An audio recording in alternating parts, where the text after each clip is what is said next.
Hello, I'm Greg Jarrett for FoxNews.com. November, not only a pivotal month for Hillary Clinton and Donald Trump, but also for U.S. drug policy. Voters in these 5 states will decide whether to fully legalize recreational use of marijuana. And according to the Washington Post, the latest polling reveals legalization measures are favored by voters in all of them. Plus, medical marijuana usage is on the ballot in these 4 states, but as pot becomes more prevalent, the inconsistencies between federal and state marijuana policies are not only confusing but dangerous to users' health. Federally, marijuana is still considered an illegal drug. That means it cannot be uniformly regulated, which means that products including edibles cannot be properly dosed. Well, joining me now to talk about the health impacts surrounding these inconsistent laws of marijuana, Dr. Lindsay Fox, Medical Toxicology Fellow at NYU School of Medicine, Dr. Rana Biari, who is Program Director of the Medical Toxicology Fellowship. Thank you both for being with us. Dr. Biari, let me start with you. Can you explain the dangers of not regulating this?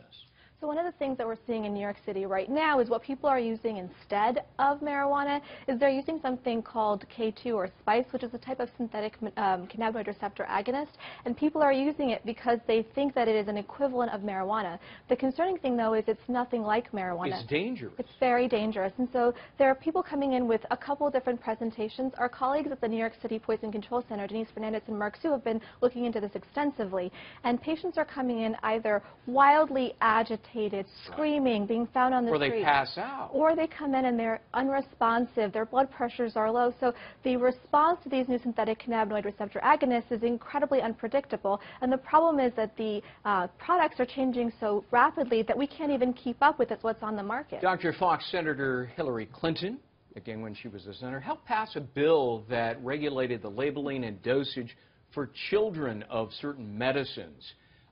What impact did that have, and essentially how can we think of that in terms of marijuana?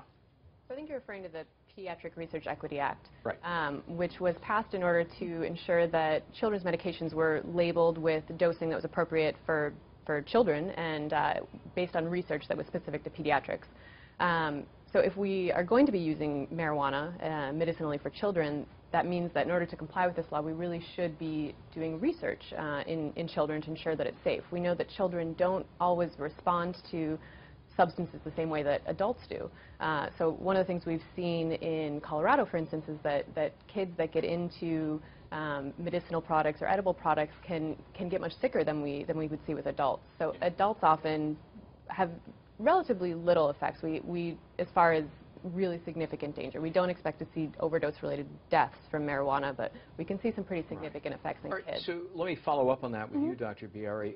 Can you describe the risks associated with marijuana use as opposed, for example, to prescription drugs? Well, to kind of follow up on what Lindsay Fox was saying is, when these products are being sold, they're being sold as candy or as brownies or something that looks tasty. And what's most concerning with this is little children are getting into it because it looks like candy. And so we're seeing a rise in children coming in with unresponsiveness or sleepiness and not quite what we're expecting. So if this does become legalized, one of the biggest things that we need to make sure we do is make sure that the products are labeled in a safe way so that children don't get into it, and we are cognizant of the unintended consequences that might come as a result of this. What about the benefits of medical marijuana as opposed to other more conventional medicines?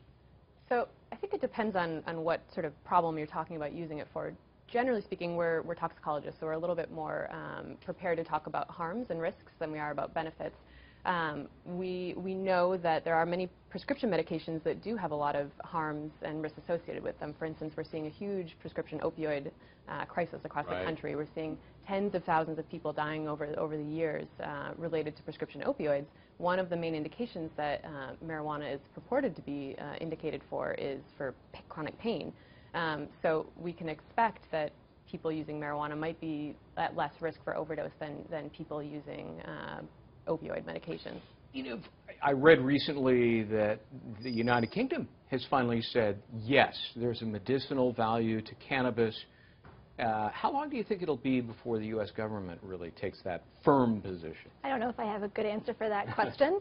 The one thing that we have to keep in mind is whenever we think about research on medicinal properties, we always think about what schedule a drug is in. So marijuana currently is in Schedule 1, which means that there's no benefit as far as scheduling is concerned, as opposed to, for example, cocaine is a Schedule 2 drug, which per the scheduling is less harmful than marijuana. But we do know, based on what we see, that there's significant harm that does come from using cocaine. People used to think, Dr. Fox, that it was a joke when people argued there is a medicinal value to marijuana, but increasingly people have come to accept that.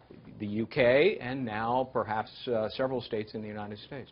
There are a number of places where people are using it medicinally. I think that part of the problem is that we really need to be able to do more research to look rigorously at the medicinal benefits of marijuana. And part of the problem with the scheduling that Rana was mentioning is that it makes it much harder to be able to do research related to marijuana because it's harder to get funding, it's harder to get research projects approved. So it's harder to study, for instance, when we're talking about pediatric epilepsy, whether it's effective and safe in that population because it's so difficult to do research based on the government scheduling. Dr. Biari, Dr. Fox, thank you both for being with us. Thank you so much.